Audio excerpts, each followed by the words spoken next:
നമ്മുടെ പട്ടാമ്പി മുനിസിപ്പാലിറ്റിയിലെ കിഴായൂർ അംഗൻവാടി വളരെ പ്രധാനപ്പെട്ട ഒരു അംഗൻവാടിയാണ്. വളരെ ശോചനീയാവസ്ഥയിൽ കടന്നിരുന്ന ഈ അംഗൻവാടി നവീകരിക്കുന്നതിന് വേണ്ടി ഫണ്ട് ലഭ്യമാക്കി. MLA ഫണ്ടിൽ 30 ലക്ഷം രൂപ ഇലക്ട്രിക്കലും ഇലക്ട്രോണിക്സ് അടക്കമുള്ള കാര്യങ്ങൾക്ക് എല്ലാം കൂടെ ഉൾപ്പെടുത്തിക്കൊണ്ട് അനുവദിച്ചു. ഇപ്പോൾ വളരെ മനോഹരമായിട്ടുള്ള ഒരു അംഗൻവാടിയാക്കി ഇത് യാഥാർത്ഥ്യമാക്കിയിട്ടുണ്ട്.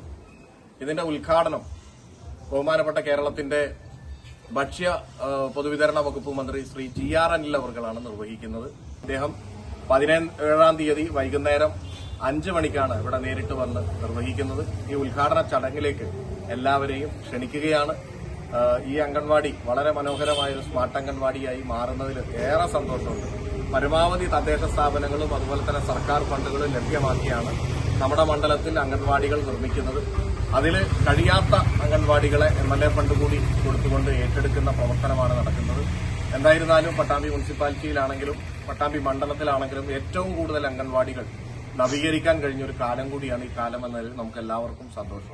പരിസ്ഥിതി പ്രവർത്തകനും ഈ കഴിഞ്ഞ വർഷം വനമിത്ര പുരസ്കാരം ലഭിച്ചതിലൂടെ നമുക്കെല്ലാം തന്നെ പ്രിയപ്പെട്ട മുരളീധരൻ വേളേരി മഠം നമുക്കിവിടെ കുറേ ചെടികൾ, ഞാൻ മിനിയാന്ന് കണ്ടപ്പോഴാണ് മുരളിയേട്ട കുറച്ച് ചെടികൾ കിട്ടിയാലെന്ന് പറഞ്ഞു. മുരളിയേട്ട ഇവിടെ വന്ന് ഈ സ്ഥലം കണ്ട് അതിനനുയോജ്യമായ ചെടികൾ മാത്രമല്ല പിഞ്ചു കുട്ടികളാണ് അംഗൻവാടിയിലുള്ളത്.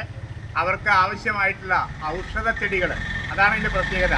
ലെമ്മി, അതുപോലെ തന്നെ മുറികൂട്ടി, അങ്ങനെയുള്ള ഔഷധ ചെടികൾ, അതുപോലെ കുട്ടികൾക്ക് ഏറ്റവും ഇഷ്ടപ്പെടുന്ന ചിത്രശലഭങ്ങൾ വന്നടയുന്ന തരത്തിലുള്ള ചെടികൾ, അതുപോലെ തന്നെ നല്ല കളർഫുള്ളായിട്ടുള്ള ക്രോട്ടൺ ചെടികൾ എല്ലാം തന്നെ ഞങ്ങൾ ഒരു പൂ ചോദിച്ചപ്പോൾ ഒരു പൂങ്കാവനം തരിക എന്ന രീതിയിൽ വളരെ മനോഹരമായിട്ട് ഈ ഒരു പ്രവർത്തനം ഏറ്റെടുത്ത പ്രിയപ്പെട്ട മുരളീധരൻ വേളേരി മഠത്തിന് പട്ടാമ്പി നഗരസഭയ്ക്ക് വേണ്ടിയും അതുപോലെ ഈ ഡിവിഷൻ മെമ്പർ എന്ന നിലയിൽ ഈ നാട്ടുകാർക്ക് വേണ്ടിയും ഒക്കെ ഞാൻ